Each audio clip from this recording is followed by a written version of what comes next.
நம் தேவன் நல்லவர். எத்தனை பேர் நம்புறீங்க? கர்த்தரின் வாழ்க்கையில் அடிக்கிற கொந்தளிப்பை அமர்த்த போகிறார், அமர்த்தி விட்டார். அதின் அலைகள் அடங்குகிறது. ஆமே. இந்த வார்த்தையை தான் படிச்சுட்டு இருக்கும்போது என்னோட ஒய்ஃப் சொல்கிறாங்க, இன்னைக்கு காலையில் ஆண்டவர் எனக்கு ஒரு வார்த்தையை தந்து சோமனை வச்சார் அப்படின்னு. என்ன வார்த்தை அப்படின்னு கேட்டேன். இந்த கொந்தளிப்பை அமர்த்துகிறார். ஆமேன். அதின் அலைகள் அடங்குகிறது அப்படின்னு ஒரு வார்த்தை ஆண்டவர் காலில் படிக்க வச்சு சோமனை வச்சாங்க. அப்படி சிரிச்சிட்டு ஓகே, கன்ஃபர்மேஷன் ஆகிட்டு. ஆமேன். செய்தி இது இல்லை, செய்தி வேற. செய்தி வெயிட்டான செய்தி இருக்கு. ஆனால் இந்த வார்த்தையை வச்சு ஆண்டவர் சோமனை வச்சிருக்கிறார். கர்த்தர் நல்லவர். ஆமேன். பக்கத்தில் பார்த்து சிரிச்சிட்டு சொல்லுங்க, கொந்தளிப்பை அமர்த்துகிறார். அதை கொஞ்சம் கொந்தளிப்பா சொல்லுங்க. நீங்க அமர.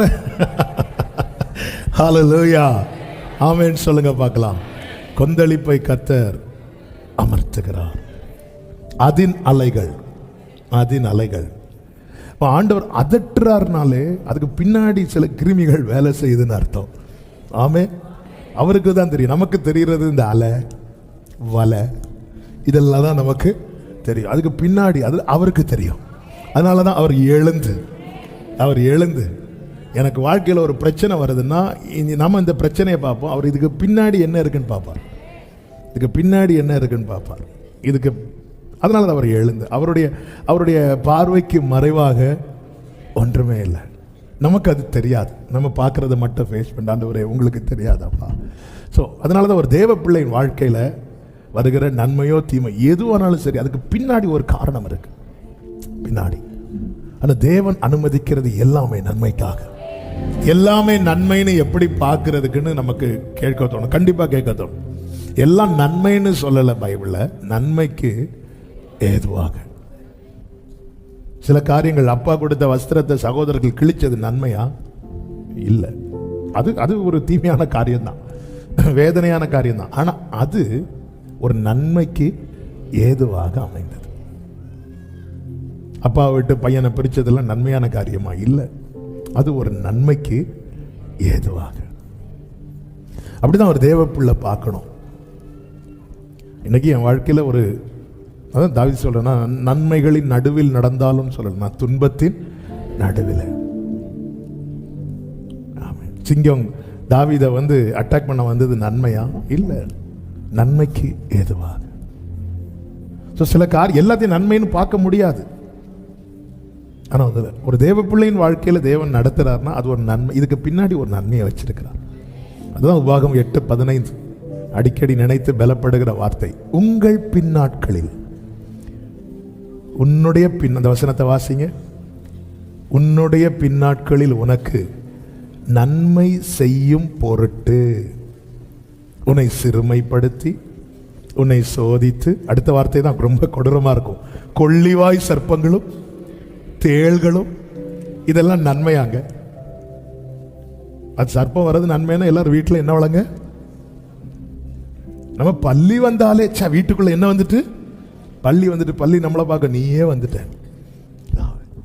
ஆனா ஆண்டவர் பாருங்க, கொள்ளிவாய் சர்ப்பங்கள், தேள்கள், தண்ணீர் இல்லாத வறட்சியுள்ள. ஒரு நாள் ஒரு ஃபியூ இயர்ஸ் பேக் என்னுடைய டாக்டர் டாய்லெட் ஓப்பன் பண்ணி பார்த்துட்டு தேளை பார்க்குறான். பெரிய தேள், கருந்தேள். அதை சொல்லிட்டு என்ன ஏதோ காட்டி தரது மாதிரி கூட்டிகிட்டு வராங்க. பாருங்க என் ஒய்ஃபு மெதுவாக கூட்டிகிட்டு வரேன்.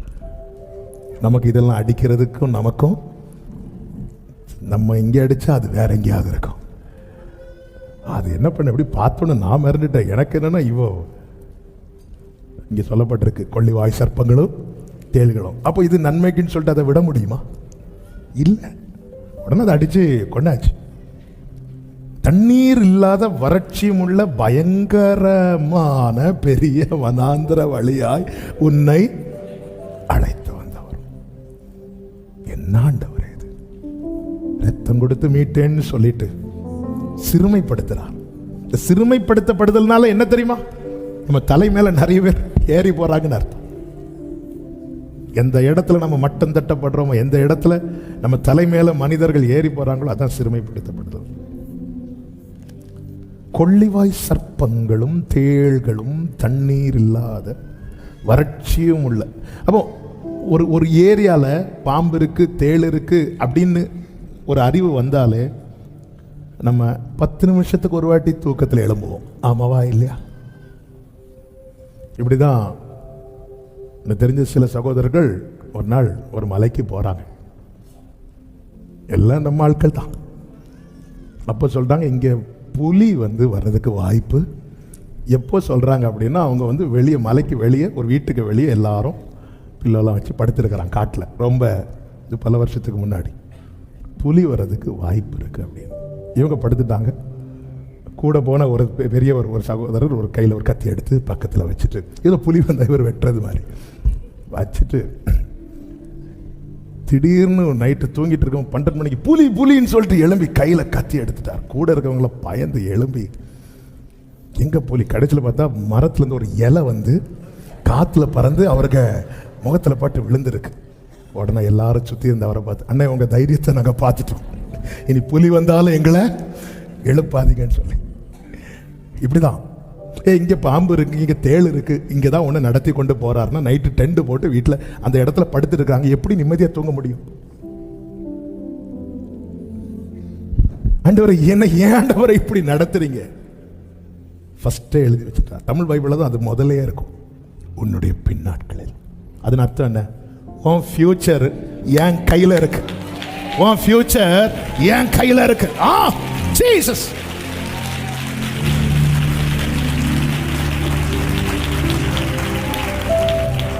உன் ஃபியூச்சர் என் கையில் இருக்கு. நான் இப்படி நடத்துறது உனக்கு நாளைக்கு நல்லா இருக்கும். ஆமே. பக்கத்தில் பார்த்து சொல்லுங்க, நாளைக்கு நல்லா இருப்பீங்க, நாளைக்கு நல்லா இருப்பீங்க. ஆமே. நாளைய தினத்தை குறித்து பயம் இல்லை, நாதன் இயேசு எல்லாம் பார்த்துக்கொள். ஆமென். எல்லாம் பார்த்து. அப்போ நம்முடைய எதிர்காலத்தை குறித்து அவ்வளோ அக்கறை உள்ளவர். ஹல்லேலூயா. ஆமென். நாளைக்கு நல்லா இருப்பீங்க. பிள்ளைங்க, என்னமா நமக்கு வீட்டில் இப்படி பிரச்சனை எல்லாம் இருக்கு, நமக்கு வீட்டில் நமக்கு மட்டும் இப்படி நடக்குதுன்னு சொல்லும்போது, நாளைக்கு நல்லா இருப்போம்பா, நாளைக்கு நல்லா இருப்போம். ஹல்லேலூயா. கர்த்தர் நல்லவர். கர்த்தர் உங்களை ஆசீர்வதிப்பாராக. ஆமென். இந்த வார்த்தை எதுவுமே பேசணும்னு நினைக்கல, ஆனால் ஆவியானவர் பேச வச்சுட்டே இருக்கிறாங்க. கர்த்தர் உங்களை ஆசீர்வதிப்பாராக. அந்த ஒரு வார்த்தை டச் பண்ணனால சொல்றேன். தண்ணீர் இல்லாத வறட்சியும் உள்ள பயங்கரமான பெரிய வனாந்தர வழியாய் உன்னை அழைத்து வந்தவரும். அடுத்த வார்த்தை உனக்காக. எல்லாரும் சொல்லுங்க, அப்படி சொல்லுங்க, எனக்காக. பாறையான கண்மலையிலிருந்து தண்ணீர். அப்ப இந்த இடத்துல தண்ணீர் வரணும்னா, இந்த இடத்துல தேவனுடைய அதிசயம் நடக்கணும்னா, அந்த இடத்துல நான் வரணும். ஆமென். இப்படி தண்ணீர் இல்லாத ஒரு வறட்சியான இடத்துல தண்ணீர் வரணும்னா, தண்ணீரை கடந்த தேவ பிள்ளை அங்க வரணும். ஆமென். உனக்கு கர்த்தர். அதனாலதான் சில குடும்பத்தில் தேவன் உன்னை மாத்திரம் அறிந்தேன்னு சொல்றார். தேவன் தெரிந்தெடுத்து வைத்திருக்கிறார். என்னை ஆண்டவர் இங்க வச்சிருக்கிறீங்க, என்னை ஆண்டவர் இல்லை, உனக்காக அவர் செய்யறது உன்னை சுத்தி இருக்கிற எல்லாருக்கும் ஆசீர்வாதமா இருக்கும், நன்மையா இருக்கும், மேன்மையா இருக்கும். ஆமென். கர்த்தர் செய்வார், கர்த்தர் செய்ய போகிறார். ஹல்லேலூயா. நாளைக்கு நல்லா இருப்பீங்க. ஆமென். அவர் என்ன நாளை குறித்து என்ன செய்யாத, கவலைப்படாத. ஆமென். அதனால தான் எங்கள் அப்பா யூஸ் பண்ண ஒரு வேர்டு எனக்கு ஞாபகத்துக்கு வருது. எஸ்டர்டேயை விட்டுருங்க. எஸ்டர்டேயில் ஓ இல்லை, டுடே நம்பி இருங்க. டுடேயில் ஒரு ஓ இருக்கு, ஒன்று ஆப்பர்ச்சுனிட்டி. டுமாரோவில் 2 ஓ இருக்கு. அவன் 2 ஆப்பர்ச்சுனிட்டி இருக்கு. நாளை குறித்து கவலைப்படாத. இன்னைக்கு ஐயோ இது ஒன்று தானே இருக்கு, நாளைக்கு 2 இருக்கு. நாளை குறித்து கவலைப்படாதே. இதை அஞ்ஞானிகள் நாடி தேடுவார்கள். நீ முதலாவது தேவனுடைய ராஜ்யத்தையும் அவருடைய நீதியையும் தேடு, பின்பு இவைகள் எல்லாம் உங்களுக்கு கூட கொடுக்கப்படும். கர்த்தர் உங்களை ஆசீர்வதிப்பார். எடுத்துக்கொள்வோம். யோவான் சுவிசேஷம், யோவான் எழுதின சுவிசேஷம் 20வது அதிகாரம், யோவான் 20:29 வாசிக்க கேட்கலாம். அதற்கு இயேசு தோமாவே, நீ என்னை கண்டதினாலே விசுவாசித்தாய், காணாதிருந்தும் விசுவாசிக்கிறவர்கள் பாக்கியவான்கள். கடந்த சில நாட்களுக்கு முன்பதாக புதன்கிழமை என்று நினைக்கிறேன், செவ்வாய் திங்கட்கிழமை இரவில் இந்த வேர்டு வந்து அப்படியே ஸ்பார்க் ஆச்சு. புதன்கிழமை காலையில் நைட்டு இதை அப்படியே மெடிடேட் பண்ணிட்டு படுத்தேன். காலையில் ஆவியானவர் இதை தியானித்து சர்மன் ப்ரிப்பேர் பண்ண வைத்தார். பலனாக இருந்தது. புரிந்து கொண்ட இந்த ஃப்ரைடே கர்த்தர் இதை இந்த வார்த்தையை கொண்டு நம்மோடு கூட இடைபடுகிறார் என்று. பொதுவாகவே நம்ம எல்லாம் பார்க்கணும்னு விரும்புவோம். எல்லாரும் விரும்புவாங்க, எல்லாருமே. இயேசு சொல்லுகிறார், தோமாவே அப்படின்னா ஒரு பர்சனை பார்த்து. பைபிள் காமனாக எழுதி கொடுக்கப்பட்டாலும் நாம் வேதத்தை கவனிக்கும் போது தாவீது சொல்லுகிறார், புஸ்தக சுருளில் என்னை குறித்து எழுதியிருக்கிறது. என்ன கேட்ட நான் சொல்லுவேன், இந்த பைபிள்ல என்னை பத்தி எழுதியிருக்கு. ஆமென். நம்மளை பற்றி நம்ம கையில் எழுதல, நம்ம பையிலையும் எழுதல. நம்ம தகுதியை நம்ம எப்படி பார்ப்போம்னா நம்ம பைய வச்சுதான் இல்லை. எந்த ஒரு மனுஷனையும் தேறினவனாய் நிறுத்த எழுதி கொடுக்கப்பட்ட புத்தகம் தான் இந்த பரிசுத்த வேதாகமம். அவர் சொல்றார், நீ கண்டதினால் விசுவாசிக்கிறாய், காணாதிருந்தும் விசுவாசிக்கிறவன் பாக்கியவான். நம்மை பாக்கியவான்கள் ஆக்குவது தேவனுடைய விருப்பம். யார் பாக்கியவான்? காணாதிருந்தும். அவன் தேவன் என்னை பாக்கியவானாய், பாக்கியவானா பிளஸட் ஒன், ஆசீர்வதிக்கப்பட்டவன், என்னை பாக்கியவானாய் மாற்ற கர்த்தர் என்ன செய்கிறார்னா, இப்ப சொல்லுங்க, யார் பாக்கியவான்? காணாதிருந்தும். என்னை கர்த்தர் பாக்கியவானாய் மாற்றணும்னு விரும்புகிறார். அதற்காக கர்த்தர் என்ன செய்கிறார்னா, என் கண்ணுக்கு சிலவற்றை காண்பிக்கவில்லை. இப்போ அமைதியாயிட்டீங்க. என்னை பாக்கியவானாக்க விரும்புகிறார். இவன் என் பிள்ளை ஆசீர்வாதமா இருக்கணும், பாக்கியவானா இருக்கணும், பாக்கியவதியா இருக்கணும். இது இயேசுவின் வார்த்தை, அவருடைய நாமங்களில் ஒன்று. ஆமேன். ஆமேன் என்றால் ஆம், அல்லவென்றல்ல, அப்படிதான்.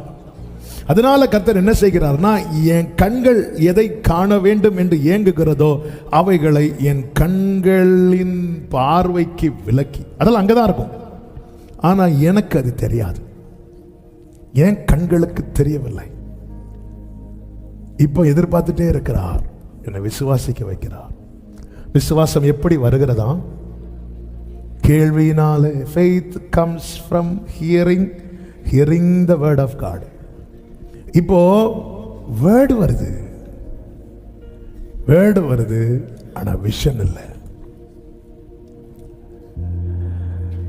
ஆண்டவர் எதை ரொம்ப பிடிக்கும் தெரியுமா? நல்ல கவனி. ஒரு வளர்ச்சியின் அடையாளம். சின்ன பிள்ளைக்கு ஆப்பிள்னா APPLEன்னு சொல்லி கொடுக்க மாட்டோம். நம்ம ஒரு ஆப்பிளை கையில் எடுத்து சொல்லி கொடுத்துட்டு அதை சாப்பிடுவோம், அது வேற. ஆப்பிள்னா இதான் ஆப்பிள். ஆனா வளர வளர வளர வளர வளர வளர்ந்த ஒரு பிள்ளைக்கு ஆப்பிள்னா ஒரு நோட்டை கொடுப்பாங்க, ஒரு பெண்ணை கொடுப்பாங்க. ஆப்பிள் எழுது, அந்த பிள்ளை எழுதும் ஆப்பிள். ஆனா விசுவாச விஷயத்துல நம்ம என்னதான் வளர்ந்தாலும் ஏதாவது கண்ணுக்கு தென்பட்டா அப்படி பார்ப்போம். நம்ம கண்கள் எல்லாம் ஏறெடுத்து பார்ப்போம், கண்களை அதிகமாக ஏறெடுத்து பார்ப்போம். கர்த்தருக்கு மகிமை உண்டாவதாக. கடந்த நாளில் ஆவியானவர் பேசி பலப்படுத்தின வார்த்தை இதுதான். எலிசபெத் மரியாளை பார்த்து ஒரு வார்த்தை சொல்லுவாங்க. லூக்கா 1வது அதிகாரம் அதனுடைய 45வது வசனம். விசுவாசித்தவளே, இந்த வார்த்தை கவனிக்கணும். விசுவாசித்தவளே பாக்கியவதி. கர்த்தராலே அவளுக்கு சொல்லப்பட்டவைகள் நிறைவேறும் என்றாள். நல்ல கவனிங்க. இந்த வார்த்தையை புரியும்படியாக சொல்றேன், கேளுங்க. கர்த்தரால் எனக்கு சொல்லப்பட்டவைகள் நிறைவேறும் என்று யார் விசுவாசிக்கிறார்களோ அவர்களே பாக்கியவான்கள். எலிசபெத் எப்படி சொல்றாங்கன்னா, விசுவாசித்தவளே கர்த்தரால் அவளுக்கு சொல்லப்பட்டவைகள் நிறைவேறும். அதே வார்த்தை தான், ஆனா அதை இன்னும் புரியும்படியாக சொல்லணும். கர்த்தரால் எனக்கு சொல்லப்பட்டவைகள் நிறைவேறும் என்று யார் விசுவாசிக்கிறார்களோ அவர்களே, அதான் விசுவாசித்தவளே அவர்களே.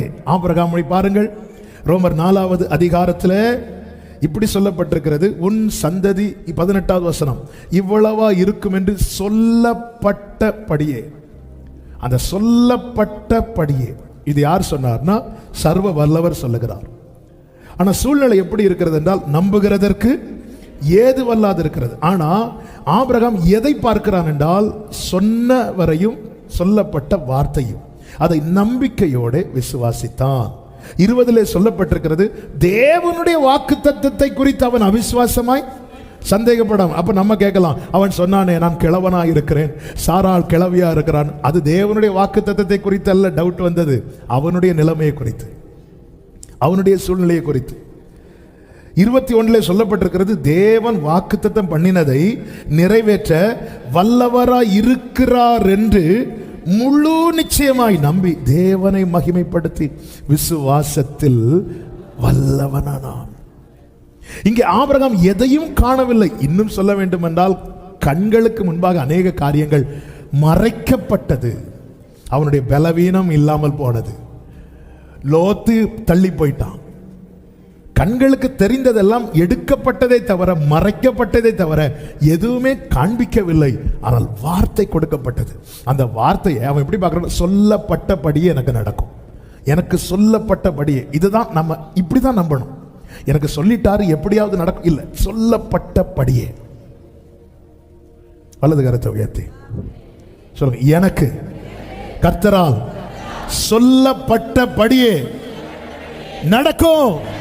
எனக்கு கர்த்தரால் சொல்லப்பட்டபடியே நடக்கும். ஆமென். கர்த்தர் எனக்கு சொன்னது நடக்கும்னு யார் நம்புறாங்களோ, விசுவாசிக்கிறாங்களோ அவர்கள் பாக்கியவான்கள். ஆமென். கண்கள் பாருங்க, ஆகாருக்கு நீரூட்டு இருக்கிறது, ஆனா ஆகாரால் என்ன செய்ய முடியல? காணவில்லை. காணாதிருந்து விசுவாசிக்கிறவர்கள் பாக்கியவான்கள். அந்த நீரூட்டை பார்க்கிற, அப்புறம் காணவில்லை. இவனால் காணாதிருந்து விசுவாசிக்க முடியவில்லை சொல்லிட்டு ஆண்டவர் அப்படி விட்டுட்டு போகல. அவர் தம்மை காண்பிக்கிறார். அவன் எதெல்லாம் அடையாளமா கேட்டானோ அதை எல்லாம் காண்பிக்கிறார். இங்க பாரு, கையில் இருக்கிற துளையை பாரு, விழாவில் வா கை போட்டு பாரு, அதை காண்பிக்கிறார். அப்ப ஏன் நான் இன்னைக்கு எதை காண வேண்டும் என்று நம் விரும்புகிறேனோ அது நான் பார்க்காததும் அது இல்லை என்று அர்த்தம் இல்லை. என்னை பாக்கியவான் ஆக்கும்படியாக என் கண்களுக்கு அதை கர்த்தர் என்ன செய்து வைத்திருக்கிறார்னா மறைச்சு வச்சிருக்கிறார். ஆமென். என் கண்களுக்கு கர்த்தரை மறைத்து வைக்கிறார். என்னை பாக்கியவான் ஆக்கவே.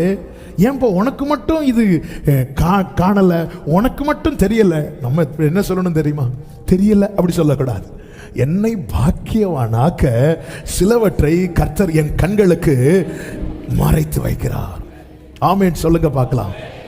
அப்போ தேவன் எதையெல்லாம் நம் கண்களுக்கு மறைத்து வைக்கிறார், அல்லது எது எல்லாம் நம்முடைய கண்களுக்கு மறைந்து இருக்கிறது, எது எல்லாம் நமக்கு தெரியல என்கிற ஒரு சில காரியத்தை தான் நம்ம இன்னைக்கு பார்க்க போகிறோம். எல்லாம் தியானிக்க டைம் இருக்குமான்னு தெரியல.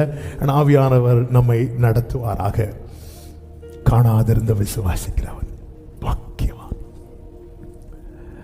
முதல்ல எது நம்ம கண்களுக்கு தெரியல தெரியுமா? அவருடைய காலடி. சங்கீதம் 77:19 வாசிங்கள். அதாவது நல்ல தெரிந்த வசனங்கள் தான் தியானிக்க போறோம். ஆனா வேர்ட் பை வேர்ட் நீங்க லிசன் பண்ணணும். அதனுடைய அப்பொழுதுதான் அதனுடைய அந்த செய்தியினுடைய ஆழம் நம்மளால உள்வாங்க முடியும். ரைட், வாசிங்க. உமது வழி கடலிலும் உமது பாதைகள் திரண்ட தண்ணீர்களிலும் இருந்தது. உமது காலடிகள் தெரியப்படாமல் போயிற்று. நம்ம இந்த வசனம் வச்சுதான் காலடி தெரியாமல் போனாலும் பாட்டே வந்துச்சு. கர்த்தருக்கு மகிமை உண்டாவதாக. கர்த்தர் தந்த அந்த பாடலுக்காக ஸ்தோத்திரம். இங்க என்ன சொல்லப்பட்டிருக்கிறது? உமது காலடிகள் உமது வழி கடலிலும், வாசிங்க, வழி கடலிலும் உமது பாதைகள் திரண்ட தண்ணீர்களிலும் இருந்தது. உமது காலடிகள் தெரியப்படாமல் போயிற்று. ஆனா நம்ம பல நேரத்தில் இதை எப்படி பார்க்கிறோம்னா, காலடி இல்லைன்னு பார்க்கிறோம். இல்லைன்னு அங்கு சொல்லப்படவில்லை, தெரியல, இதான் சத்தியம். ஆனா நம்ம எப்படி உள்ள கொண்டு வந்து ஃபீல் பண்றோம்னா, இல்ல இல்ல, பக்கத்துல சிறு சிறு இல்ல இல்ல, தெரியல. ஆமென். இல்ல இல்ல. இன்னைக்கு உள்ள செய்தியின் தலைப்பே நான் எப்படி வச்சிருக்கிறேன்னா, காணவில்லை. ஆமென். இன்னைக்கு உள்ள செய்தியின் தலைப்பே என்ன? காணவில்லைன்னு அர்த்தம் என்ன தெரியுமா? அது இல்லைன்னு இல்ல, என் கண்ணுக்கு தெரியல. ஏங்க, நம்ம வீட்டில் கரண்ட் போனோம்னா டார்ச் தேடுவோம். ஏன் தேடுறோம்? ஒன்னு காணல, அதனால. இன்னொன்னு ஏன் தேடுறோம் தெரியுமா? டார்ச் வீட்டில் இருக்கு.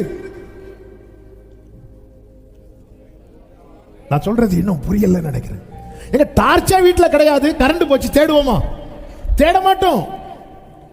நம்ம ஒண்ணு தேடுறோம் அப்படின்னா இருக்கு. அப்ப இல்ல இல்ல கிடையாது, தெரியல. ஆமென் ஆமென். காலடி, இந்த வார்த்தை தான், இந்த வசனத்தை வச்சு தான் பாட்டே பாட வச்சுட்டாரு. ஆனா ஆவியானவர் நீங்க பாரு, நீ இல்லைன்னு சொல்லிட்டு இருக்க, உனக்கு தெரியலன்னு சொல்லு. நம்ம அதை ஒத்துக்க மாட்டோம். இது இல்ல, அது இல்ல, இது இல்ல. உனக்கு தெரியலன்னு சொல்லிட்டா, நம்ம தெரியலன்னு சொல்லிட்டோம்னா நிறைய பிரச்சனை சால்வ் ஆயிரும். ஆமே. உலர்ந்த எலும்புகள், ஆண்டவரே எனக்கு யோசிச்சு பிரச்சனை எப்படிங்க சால்வ் ஆச்சு? அடுத்து என்ன செய்யணும்னு தெரியல. ஒரு நீ ராஜாவா, ஐயோ நான் இப்படி சொல்லிட்டேன்னா என் ஜனங்கள் என்ன நினைப்பாங்க? நீ சொல்லலைன்னா அப்புறம் ஜனங்க உன்னை தூக்கிட்டு தான் போவாங்க. ஆமே. நம்ம ஃபேமிலியே நம்மள பார்த்துட்டு இருக்கும்போது கூப்பிட்டு சொல்லுங்க, பாருமா நமக்கு தெரியல, நம்ம அங்க பார்ப்போம், அவர் சர்வ ஞானி. இந்த எலும்புகள் உயிரடையுமா?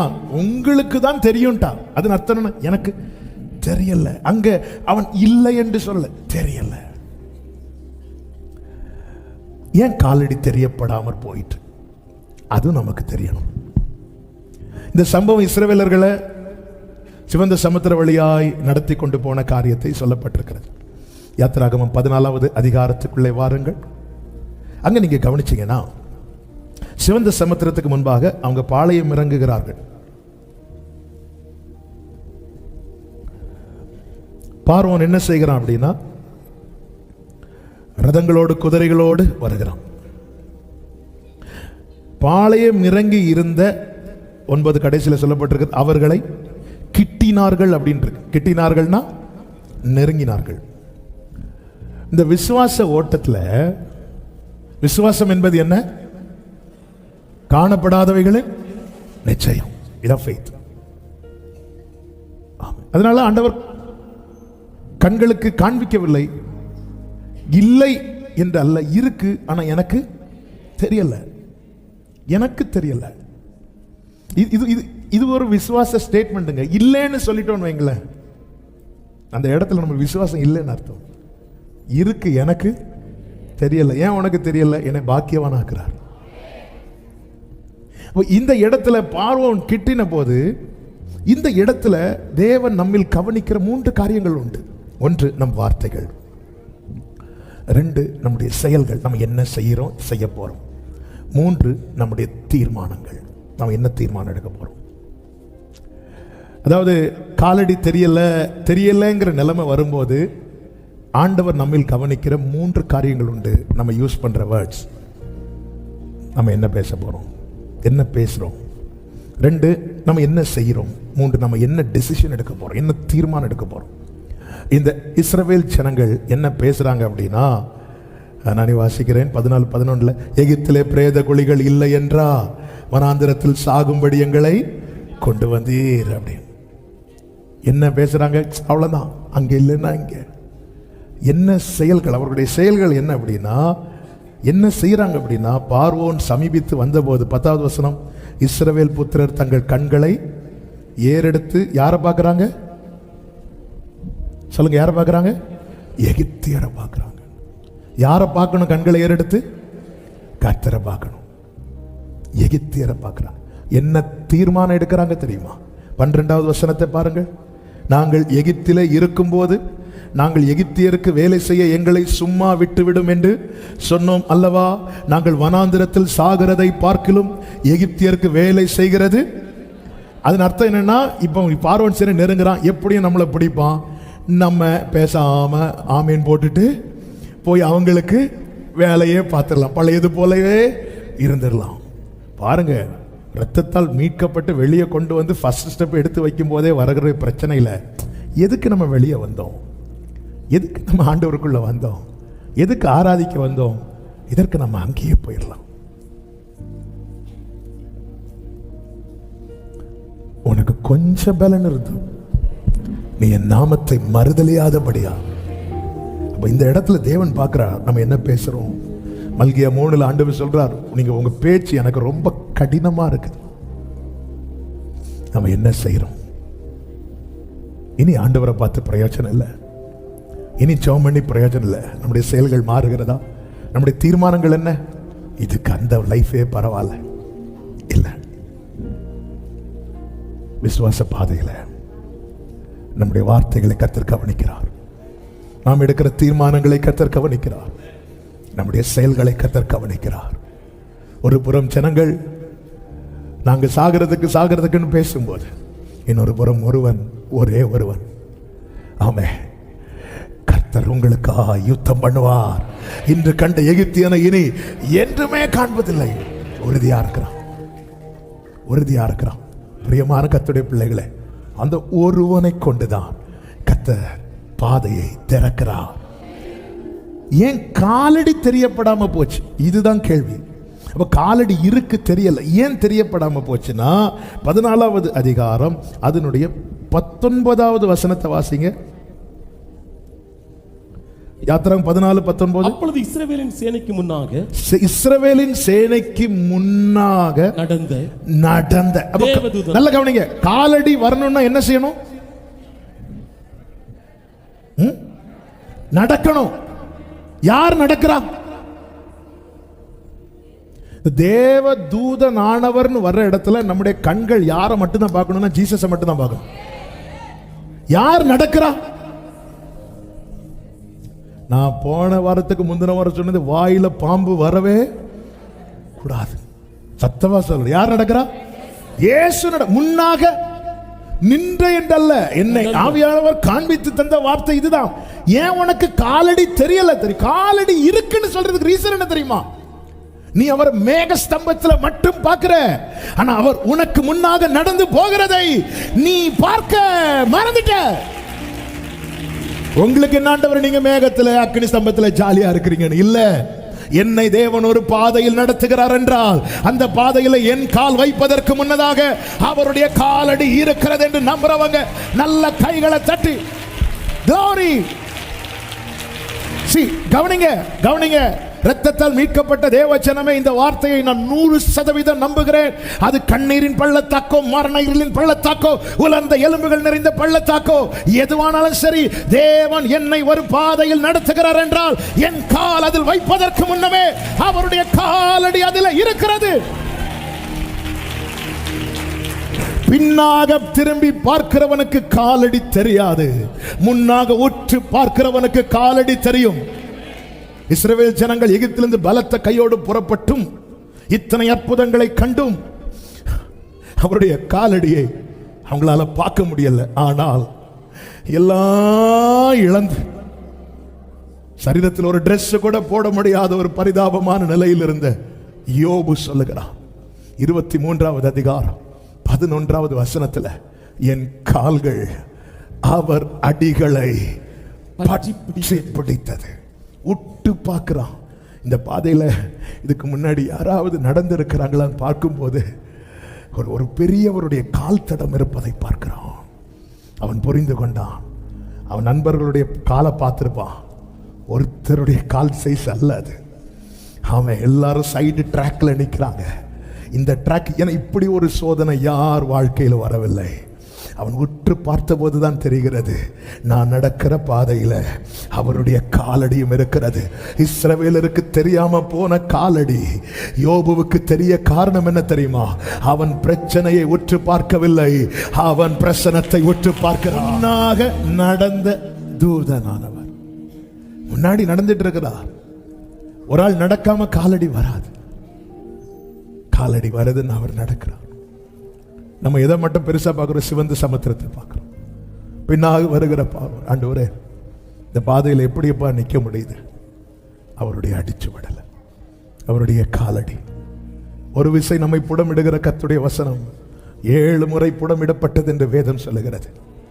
ஆமென். ஒரு நாள் இதை தியானிக்கும் போது தான் ஆவியானவர் இப்படி பேசினார். இன்னைக்கு நான் ஒன்று நடத்துகிற பாதையில் எவ்வளவு நடக்க முடியுமோ நான் நடந்து பார்த்தாச்சு. ஒன்றில் தான் சொல்ற மோசைக்கிட்ட, என் சமூகம் உனக்கு முன்பாக செல்லும், நான் உனக்கு இளைப்பாறுதலை தருவேன். அவருடைய காலடி தெரியப்படாமல் தெரியல, அவ்வளவுதான். ஆனால் அவர் எனக்கு முன்னாக தான் இருக்கிறார். இந்த நம்பிக்கை வரணும்னா நம்ம இமீடியட்டா எதை தான் நினைக்கணும் அப்படின்னா, மீட்பை நினைக்கணும்.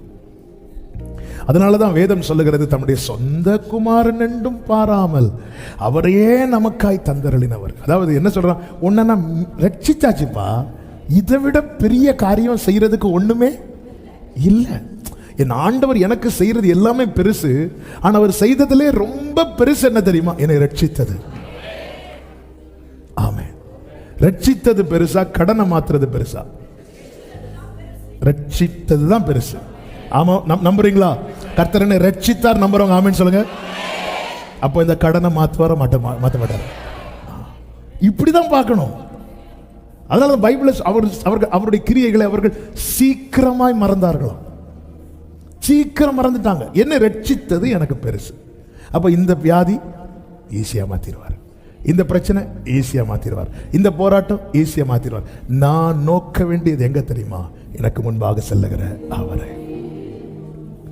இந்த விசுவாச தடுமாட்டம் வரும்போது யூஸ் பண்ற வார்த்தைகள் ரொம்ப முக்கியம். நீங்க நல்ல கவனிங்க. நாங்க வனாந்திரத்தில் சாகவா சாகவா சாகவான்னு பேசின அத்தனை பேரும் வனாந்திரத்தில் மடிந்தார்கள். யோசுவாவும் காலேபும் சொல்றான், நம்ம அதை எளிதில் சுதந்திரிப்போம், எளிதில் சுதந்திரிப்போம். இவங்களை மட்டும் உள்ள கொண்டு போறார். நம்ம என்ன பேசுறோங்கிறது ரொம்ப முக்கியம், ரொம்ப முக்கியம். உங்களுக்கு விசுவாச அறிக்கை பண்ண வரலைனாலும் பரவாயில்ல, அமைதியாயிருங்க. யோபு பாருங்க, முதல் அதிகாரத்தில் கர்த்தர் கொடுத்தார், கர்த்தர் எடுத்தார், கர்த்தருடைய நாமத்துக்கு ஸ்தோத்திரனார். 2வது அதிகாரத்தில் அப்படி சொல்ல முடியல யோபுவுக்கு. ஆனா யோபு அமைதியாயிட்டார், முறுமுறுக்கம் இல்லை. சில இடத்துல நம்மளால அந்த ஃபெய்த் டிக்ளேர் பண்றது ரொம்ப சிரமமா இருக்கும். வெறும் புயல் அடித்த போது பவுல் சொல்றாரு, எனக்கு சொல்லப்பட்டபடி நடக்கும். அதே பவுல் கையில பாம்பு கொத்தின போது பவுலால எதுவுமே சொல்ல முடியல. ஆனா பவுல் எதுவும் எதிர்த்து பேசவில்லை. அவன் அந்த பூச்சியை உதறிவிட்டு சைலண்ட் ஆயிட்டான். எந்தெந்த ஜனங்கள் ரிப்பீட்டடா சொல்லிட்டே இருந்தாங்க, நாங்க வனாந்திரத்துல மடியவா எங்களை கொண்டு வந்தீங்க, வனாந்திரத்துல சாகவா கொண்டு வந்தீங்க, அந்த ஒரு ஜனம் கூட கானானுக்குள்ள போகல. ஆனா முன்னாக நின்ற மேக ஸ்தம்பத்துல அவரே நோக்கி பார்த்த யோசுவாவும் காலேபும் பேசுறாங்க. என்ன பேசுறாங்கன்னா, ஈஸியா கிடைக்கும். எல்லாரும் சொல்லுங்க, ஈஸியா கிடைக்கும். ஏன்னா அவங்க ரட்சிப்பை நினைக்கிறாங்க, ரட்சிப்பை நினைக்கிறாங்க. ஈஸியா எளிதில் அதை நாம் பிடித்துக் கொள்வோம். அவர்களை காத்த நிழல் அவர்களை விட்டு விலகிட்டு கர்த்தர் நம்மோடு இருக்கிறார். 2வது என்ன தெரியல தெரியுமா? அடையாளங்கள் தெரியல. அப்போஸ்தலர் 27வது அதிகாரம் அதனுடைய 20வது வசனம், 27:20. அநேக நாளாய் சூரியனாவது வேர்ட் பை வேர்ட் பாருங்க. அநேக நாளா, ரொம்ப நாளா சூரியனாவது நட்சத்திரங்களாவது காணப்படாமல் மிகுந்த பெரும் காற்றும் மழையும் அடித்துக் கொண்டிருந்தபடியினால் இனி தப்பி பிழைப்போம் என்னும் நம்பிக்கை முழுமையும் அற்று போயிற்று. இது யார் சொல்றா? ஆமென். விசுவாசத்தை குறித்து நமக்கு கிளாஸ் எடுக்கிற பவுல்.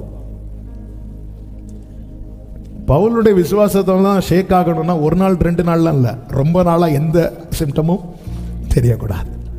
நம்மளும் ஆரம்பத்துலலாம் ரொம்ப ஸ்ட்ராங்காக இருப்போம், ஆனால் ரொம்ப நாளாக ஒரு சின்ன அடையாளம் கூட தெரியலேன்னு வரும்போது நாமளும் இனி, அந்த வார்த்தை பார்த்தீங்களா, இனி. அப்போ அது வரைக்கும் அந்த நம்பிக்கை இருந்துகிட்டே இருந்துச்சு. ஆனால் ஒரு கட்டம் வரும்போது இனி தப்பி பிழைப்போம் என்ற நம்பிக்கை. அப்போ ரொம்ப நாளாக பவுலுக்குள்ள ஃபெய்த் இருந்துகிட்டே இருந்துச்சு. ஆனால் ஒரு கட்டம் வந்தபோது அதுவும் போயிட்டு, பணம் போச்சு ஃபெய்த் இருக்கு, சுகம் போச்சு ஃபெய்த் இருக்கு. அந்த விசுவாசம் நம்மளை பிடிச்சி நிறுத்திட்டே இருக்கும். ஆரோக்கியம் போச்சு ஃபெய்த் இருக்கு, அனுகூலம் போச்சு ஃபெய்த் இருக்கு. ஃபெய்த் போயிட்டு சுத்தி இருக்கிற ஒன் பை ஒன்னா போயிட்டே இருக்கு. விசுவாசம் இருக்கு. ஒரு கட்டத்தில் விசுவாசம் போயிட்டு, அப்ப இந்த இடத்துல என்ன கர்த்தர் காண்பிக்கணும்னு எதிர்பார்த்திருப்பார்னா, ஒரு நட்சத்திரத்தையாவது, அப்படிதானே இருக்கு, சூரியனாவது. அந்த இடத்துல கர்த்தர் காட்டல. சூரியன் காணப்படலைன்னா சூரியன் இல்லை என்று அர்த்தம். சூரியன் கண்ணுக்கு ஏதோ ஒண்ணு, எனக்கும் சூரியனுக்கு நடுவா இதுதான். அப்போ இல்லை தெரியவில்லை. ஆமென், ஹல்லேலூயா. இது இல்லை, இருக்கு, தெரியல. ஆமென். திடீர்னு கொஞ்ச நாள் சந்திரனை காணாது, பார்த்துருக்கீங்களா? நம்ம சர்ச்சில் சந்திரன் ஒரு பிரதர் உண்டு, அவர் கரெக்டாக வந்துடுவாரு. ஆமென். சந்திரன், அதன் அர்த்தம் என்ன? சந்திரன் இல்லைன்னு இல்லை, நமக்கு தெரியல. நமக்கு தெரியல, ஆனா இன்னொரு ஏரியால இருக்கிறவங்களுக்கு தெரியும். எந்த அடையாளம் இல்லை. அப்போ கர்த்தர் தம்முடைய தூதனை அனுப்பி, சொப்பனத்தில் கர்த்தர் எனக்கு சூரியனை காண்பித்தார், சந்திரனை காண்பித்தார்ல. பாரு, அன்னைக்கு நான் உன்னை என்ன சொன்னேன்? ராயனுக்கு முன்னாடி நிற்கணும், அது நடக்கும், அவ்வளவுதான். ஏதாவது ஒரு அடையாளம். இங்க பாரு, உனக்கு சொன்னது நடக்கும், அவ்வளவுதான். காற்று அடிக்கட்டும், உனக்கு சொன்னது நடக்கும், அவ்வளவுதான். கப்பல் உடையட்டும், உனக்கு சொன்னது நடக்கும், அவ்வளவுதான். ராபா காலாரா, எனக்கு சொன்னது நடக்கும். விசுவாசித்தவளை பாக்கியவதி, கர்த்தரால் அவளுக்கு சொல்லப்பட்டவை நிறைவேறும். நல்ல கையை தட்டி ஆமென், ஆமென். இத முத நாளே வந்து சொல்லி இருக்கலாம்ல கர்த்தருடைய தூதன். வெயிட் பண்றார். அப்ப ஏன் நம்பிக்கை எதை வைத்து நான் விசுவாசிக்கிறேன், எதை வைத்து நான் நம்புகிறேன் என்பதையும் அவர் அறிவார். இவன் அடையாளத்தை வச்சு நம்புறான், என்ன கர்த்தர் எந்த விசுவாச நிலையில கொண்டு வருவார் தெரியுமா? இல்ல, இவன் வார்த்தையை வச்சு மட்டும்தான் நம்புறான் என்கிற நிலையில என்னை கொண்டு வந்து நிறுத்துவதற்காக என் கண்ணுக்கு தெரிந்த சூரியனை என் கண்ணுக்கு மறைய வைக்கிறார், என் கண்ணுக்கு தெரிஞ்ச நட்சத்திரங்களை மறைய வைக்கிறார். ஒரு நாள் இல்ல, அடுத்த நாள் தெரியும் பார்த்தா அடுத்த நாள் தெரியல. இப்ப பார்க்கிறார், ஆண்டவரே எல்லாம் போச்சு, ஆண்டவரே இல்லப்பா. ஆபிரகாமை பாருங்க, முதலாவது மண்ணை காட்டி கொடுக்கிறார், அடுத்து நட்சத்திரங்களை காட்டி கொடுக்கிறார், அதன் பிறகு எல்லாத்தையும் மறைய வைக்கிறார். இவன் மண்ணையும் காட்டல. என் விசுவாசம் இந்த வார்த்தையின் படி மட்டுமே என்கிற நிலையில என்னை கொண்டு வந்து நிறுத்திவிட்டு எனக்காக கர்த்தர் என்ன செய்கிறார் என்றால் தம்முடைய கிரியை நடப்பிக்கிறார். நம்ம எல்லாருடைய விசுவாசமும் கர்த்தர் தான் நம்புறோம், ஆனா ஏதோ ஒன்றின் அடிப்படையில் அப்படி அல்ல. Word, only word. நீ காற்றையும் காண மாட்டாய், மழையும் காண மாட்டாய். யோசபாத்தே, நீ என்ன சொல்லிட்டு என்கிட்ட வந்த? எலிசா கிட்ட யோசபாத் என்ன சொல்லிட்டு போவார் தெரியுமா? இங்க கர்த்தருடைய மனுஷன் யாராவது இருக்கிறாங்களா? இப்படி எலிசா இருக்கிறா. உடனே இஸ்ரவேலின் ராஜா கிட்ட, யூதாவின் ராஜா யோசபாத், வா நம்ம அங்க போலாம். இஸ்ரவேலின் ராஜா நினைச்சிருப்போம், அவர்கிட்ட தண்ணி இருக்கா? இல்ல, அவர்கிட்ட வார்த்தை இருக்கிறது. சோ இப்போ யோசபாத் போனது ஒன்னே வச்சுதான், வேர்டு. வார்த்தை இருக்கா? நேர போயிட்டான். வார்த்தை இருக்குல்ல, நீ வார்த்தையை நம்பி தானே வந்த. ஓகே, நீ காற்றை காண மாட்டாய், மழையை காண மாட்டாய், ஆனா நீ இந்த வார்த்தையை நம்பினல்ல, உனக்கு தண்ணி வரும் சொல்லிவிட்டு எலிசா அடுத்து ஒரு வார்த்தை சொல்வார். 2 ராஜாக்கள் 3வது அதிகாரம் அதனுடைய 18வது வசனம். இது கர்த்தரின் பார்வைக்கு அற்ப காரியம். எது அற்ப காரியம்? கொஞ்சம் முன்னாடி இஸ்ரவேலின் ராஜா எப்படி கத்துவான் தெரியுமா? ஐயோன்னு கத்துவான். ஒருத்தன் எப்போ ஐயோன்னு கத்துறான் தெரியுமா? அவன் சிலவற்றை தன்னை விட்டு இழந்து போகும்போது கத்துவான். வலியின் உச்சத்தில் கத்துவான். எல்லா நம்பிக்கையற்ற நிலையில கத்துவான். எதை குறித்து ஒருவன் ஐயோ என்று கத்துனானோ அந்த காரியத்தில் கர்த்தர் இடைபடுகிற காரியத்தை சொல்லிவிட்டு அடுத்து, இது கர்த்தரின் பார்வைக்கு light thing in the sight of the Lord. இது ரொம்ப ஆண்டவரே, அப்போ நல்லா புரிஞ்சுக்கோங்க, எனக்கு வெயிட் ஆனது கர்த்தருக்கு ரொம்ப லைட் ஆனது. ஆமென். அதனால தான் சொன்னார், உன் வெயிட்டை என் மேலே வச்சுட்டு என் லைட்டை நீ எடுத்துக்கொண்டார். ஆமென். என் நுகம் எப்படி இருக்குமா? லகுவா இருக்கும், வருத்தப்பட்டு. ஆமென். நீ ஆண்டவர், நான் கிதியோன் பாருங்க, அடையாளத்தை கேட்குறான், அடையாளத்தை கொடுக்கிறார். அடையாளத்தை கொடுத்துட்டு அடுத்த அதிகாரமே நீங்க பார்த்தீங்கன்னா 30,300 ஆக்குறார். ஒரு அடையாளத்தை கொடுத்துட்டு இன்னொரு அடையாளத்தை மறைக்கிறார். என்ன எப்படி விசுவாசம் உள்ளவனை நிறுத்த வைக்கிறார்? அடையாளத்தில் காட்டுறார். ஆனால் ஒரு இடத்துல கொண்டு வந்து நம்ம சிலவற்றை பார்த்து ஒரு கணக்கு வைப்போம் தெரியுமா? அங்கே கை வைக்கிறார். இதுதான் நமக்கு புரிய மாட்டேங்குது. அதான் அடையாளங்கள் தெரியவில்லை. அது ஆபிரகாம் நிலைமை எப்படி இருக்கு தெரியுமா? நம்புவதற்கு ஒரு சான்ஸுமே கிடையாது. நமக்காவது ஒரு செய்தி கேட்கும்போது ஒரு ஆவேசம் வருது. ஆபிரகாமுக்கு 99 வயசுல என்ன ஆவேசம்? ஆமீன் சொல்ல கை தூக்குறதுக்கு முன்னாடி மீட்டிங் முடிஞ்சிடும். நம்புவதற்கு ஏதுவல்லாது எனக்கு சொல்லப்பட்டபடியே நேரா வந்தாச்சு. என்ன பிரச்சனை பவுல் உனக்கு? ரொம்ப நாளா சூரியனை சந்திரனை காணும், சூரியனை தானே பார்க்கணும். என்ன பாரு சூரியன், அப்படி அல்ல, அது அப்படி அடிக்கட்டும், நடக்கும். உனக்கு சொல்லப்பட்டபடி. இப்பதான் பவுல் பார்க்கிறார், எழும்பி நிற்கிறார். நான் சேவிக்கிறவர் எனக்கு என்ன சொன்னாரோ, நான் ஆராதிக்கிறவர் எனக்கு என்ன சொன்னாரோ, நான் நம்பி இருக்கிறவர் எனக்கு என்ன சொன்னாரோ, வலது கரத்தை உயர்த்தி சொல்லுங்க, எனக்கு சொல்லப்பட்டபடியே நடக்கும். ஆமென். ஹல்லேலூயா. பொய் சொல்லவோ மனம் மாறவோ நீர் மனிதர் அல்லவே. பிரியமான கர்த்தருடைய பிள்ளைகளே, ஒரு கழுதை குறித்து சொல்லப்பட்ட வார்த்தை அப்படியே நடந்தது. ஆண்டவர் ரொம்ப ஆண்டவருடைய டைமிங்கும் ஆண்டவருடைய வார்த்தையும் அவருடைய நாமத்தில் ஒன்று என்ன தெரியுமா? ட்ரூத், சத்தியம். நானே சத்தியம். இந்த சத்தியத்தை நீ அறிந்தால் சத்தியம் உங்களை விடுதலையாக்கும். Truth will set you free. நீ எதை அடையாளமா பார்க்கறியோ அது சத்தியம் கிடையாது. இந்த சூரியன் ஒரு நாள் மறைந்து போகும், இந்த சந்திரன் ஒரு நாள் இல்லாமல் போகும், நேற்று தெரிஞ்சது இன்னைக்கு தெரியாம போகும். ஆனால் நான் சொல்லிய இந்த வசனங்கள், வானம் ஒளிந்தாலும் பூமி ஒளிந்தாலும் இதில் இருக்கிற ஒரு உறுப்பு கூட, ஒரு புள்ளி கூட நிறைவேறாமல் போவது இல்லை. ஆமென், ஆமென். பிரியமான, அதனாலதான் ஒரு தேவ பிள்ளை எப்பவுமே என்கிட்ட சில சொல்லுவாங்க, நாங்கள் இத்தனை வருஷம் காத்திருக்கிறோம். நான் முதல்ல அவங்கள்ட்ட கேட்கறது, வார்த்தையை கொடுத்துருக்கிறாரா? சிலர் ஆமான்னு சொல்லுவாங்க, அதை வச்சு ஜெபம் பண்ணுங்க. சிலர் இல்லைன்னு சொல்லுவாங்க, முதல்ல வார்த்தையை கேளுங்க, அப்புறம் வாழ்க்கையை கேளுங்க. ஏன்னா வார்த்தையில தான் வாழ்க்கையே இருக்கு. முதல்ல ஆண்டவர் என் கூட பேசுங்க. தாவீது சொல்லுகிறார், எப்பொழுது என்னை தேட்டுவீர் என்று என் கண்கள் உம்முடைய வாக்கின் மேல் நோக்கமாயிருக்கிறது. அப்படி பார்த்துட்டே இருக்கிறேன்.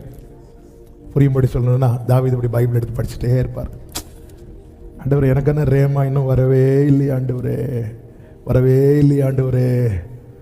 அப்படின்னு இருக்கும்போது ஒரு இடத்துல அப்படி சில கண்ணெல்லாம் வலிக்கும். தாவீதுக்கு ரொம்ப நேரம் ஒன்று படிச்சுட்டு இருந்தால் கண்ணெல்லாம் அப்படி வலிக்கும். ஆனாலும் மூட மாட்டார். வார்த்தை வாங்காம தாவீது பைபிளை மூடவே மாட்டார். இதுதான் தாவீதினுடைய ஸ்பெஷாலிட்டி. நமக்கு வார்த்தை கிடைக்குதோ கிடைக்கலையோ, ஒரு அதிகாரம் படிப்பேன், அதுக்குள்ள எல்லாம் இருக்கணும். ஆமென். அப்படியே படிச்சுட்டு சிலருக்கு பைபிளை தொட்ட ஒருவேளை பைபிள் அழுக்காயிட்டுனா, இது தொடலைன்னாவும் அழுக்கு மாறாது சகோதரா. ஆமே. அவருக்கு அந்த ரேமா கிடைக்கிறது வரைக்கும் சில டைம் படிச்சுட்டே இருந்தா, சில டைம் இந்த வார்த்தையை வாங்கும்போது வாங்கிறதுக்காக துடிப்போம் பாருங்க. ஆண்டவரே என்ன வாக்குது, ஆண்டவரே என்ன வேர்டு தந்தலாம். ஆனால் ஆண்டவர் ரொம்ப நல்லவர், உடனே தந்துடுறார். ஏன்னா இந்த வண்டியை பற்றி அவருக்கு தான் தெரியும். ஆமே. வேர்டு கொடுக்கலன்னா இந்த வண்டி எங்கே நிற்கோன்னே தெரியாது. ஹல்லேலூயா. சொல்கிறேன், வார்த்தையை வாங்காமல் பைபிள் படிக்கிறது நிறுத்தாதீங்க. ஒருவேளை முதல் வசனமே உங்களுக்கான ரேமாவாக இருக்கும். உங்கள் ரெகுலர் ரீடிங் நடக்கட்டும், ஆனால் பைபிளை நான் திறந்தேன்னா ரேமாவை வாங்காமல் நான் மூட மாட்டேன். இப்படி இருக்கணும். ஸோ உங்கள் கூட பேசுவார். உங்கள் வாழ்க்கையில் உறுதியாய் செய்வேன் என்று ஒரு வார்த்தையை சொன்னால் அது உங்கள்கிட்ட ரிப்பீட்டடாக ஏதாவது வழியில் உங்களை கேட்க வச்சுட்டே இருப்பார். ஆனால் என்ன பிரச்சனைன்னா, அநேக நாளாக சூரியனாவது நட்சத்திரங்களாவது காணவே இல்லை. அதனால இனி 5 வருஷம் 10 வருஷம் ஆச்சு, இனி 99 வயசில் அந்த நம்பிக்கை இழந்து போகும்போது ஆபிரகாம் பிரேயரை மாத்திரம். எப்படி பிரேயரை மாத்திரம் பார்த்தீங்களா? இஸ்மவேல் உமக்கு முன்பாக சூழ்நிலை வருடங்கள் மாறும்போது நம்ம ஜெபத்தை மாற்றுவோம், ஆனால் கர்த்தர் வார்த்தையை மாற்ற மாட்டார்.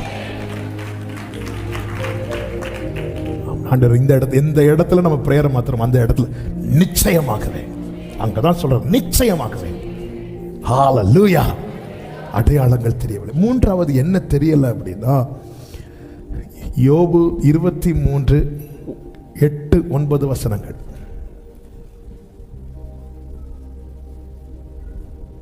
இதோ நான் முன்னாக போனாலும் அவர் இல்லை, பின்னாக போனாலும் அவரை காணேன், இடதுபுறத்தில் அவர் கிரியை செய்தும் அவரை காணேன், வலதுபுறத்திலும் நான் அவரை காணாதபடிக்கு ஒளித்திருக்கிறார். இங்க என்ன தெரியலன்னா, அவருடைய செய்கை, அவருடைய செயல்கள் தெரியவில்லை. அதாவது என்ன செய்யறாருன்னே தெரிய மாட்டேங்குது. ஆனா ஒண்ணு தெரியுது, ஏதோ ஒன்று செய்து கொண்டிருக்கிறார். என்ன சொல்றார் பாத்தீங்களா யோபு? அவர் கிரியை செய்தும் அவரை. அப்ப அவர் என்ன சொல்றார் யோபு?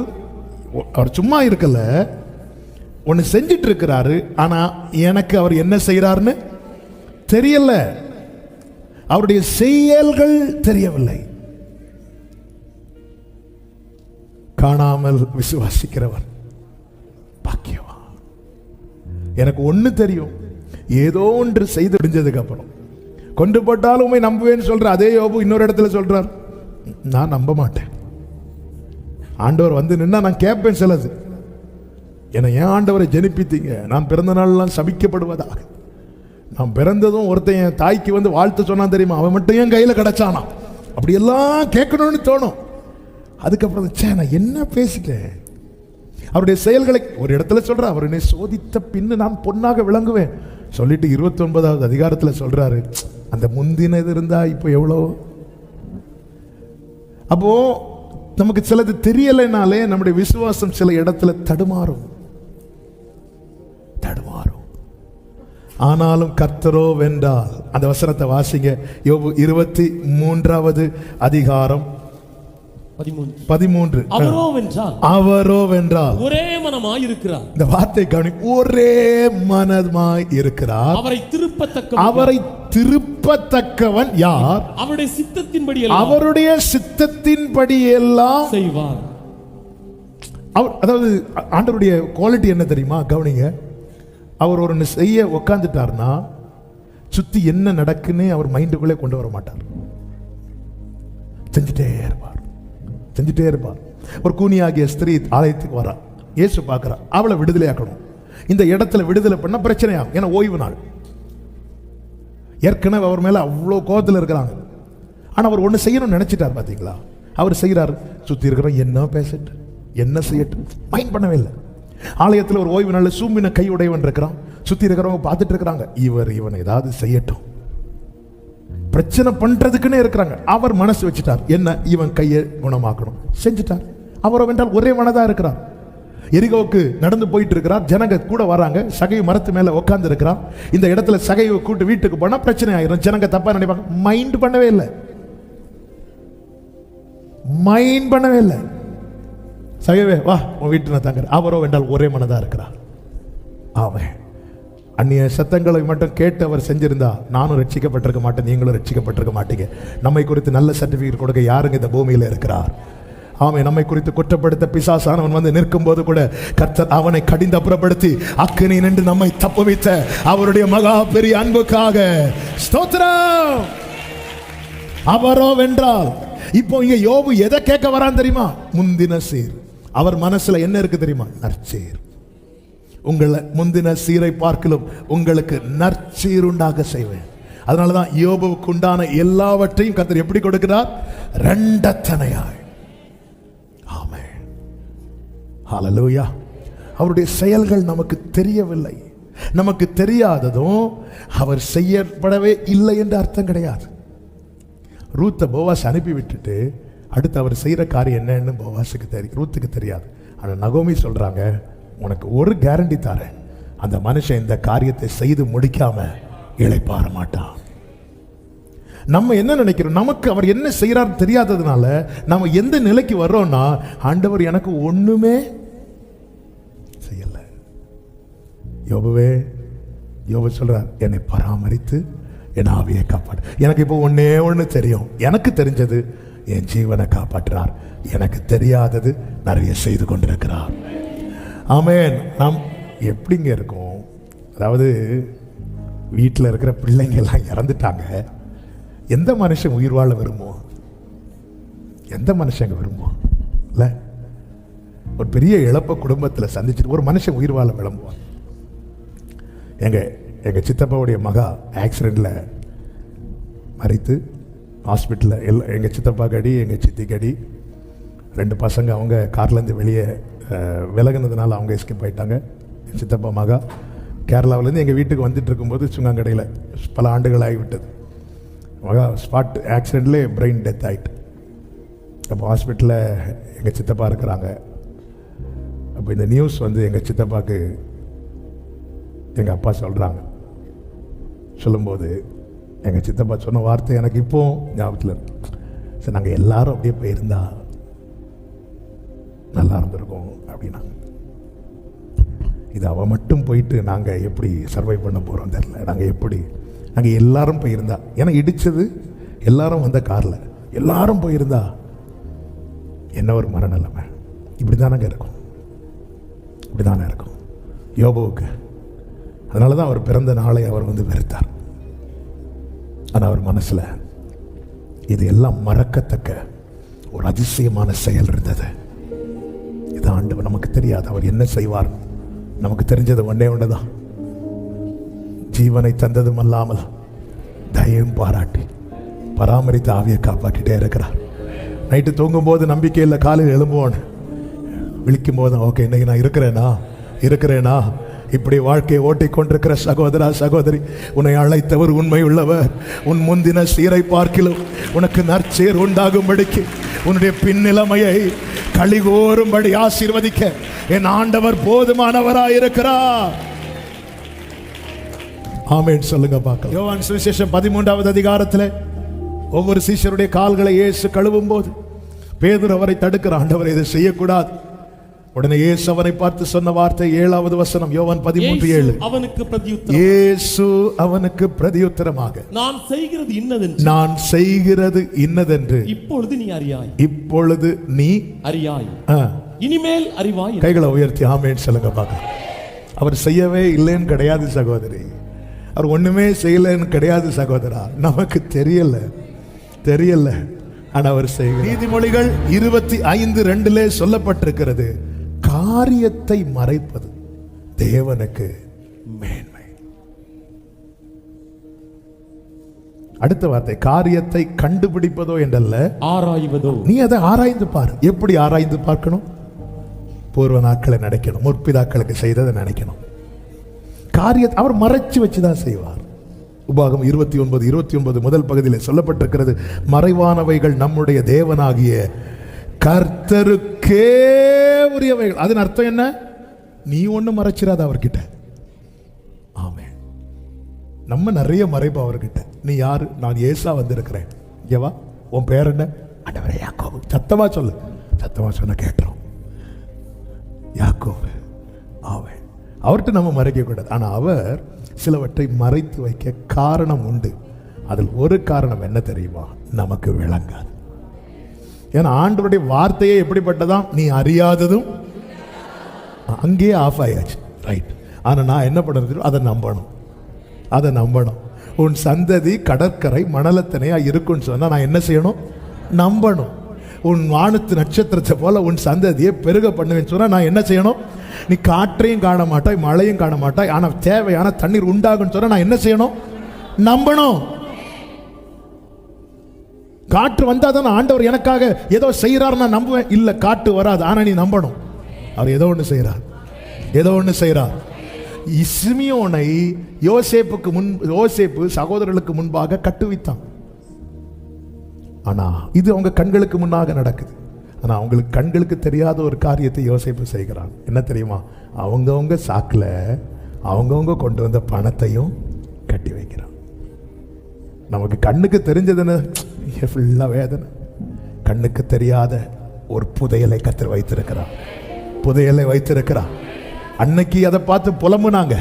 ஆனா திரும்ப வரும்போது தேவன் அதை உங்களுக்கு புதையலாக, நான் இயேசுவின் நாமத்தில் இந்த வார்த்தையை விசுவாசித்து சொல்றேன். இன்னைக்கு நம்ம எதை பார்த்து எதை குறித்து புலம்புகிறோமோ அதிலே நமக்கான புதையலை கர்த்தர் வைத்திருக்கிறார். நம்புறவங்க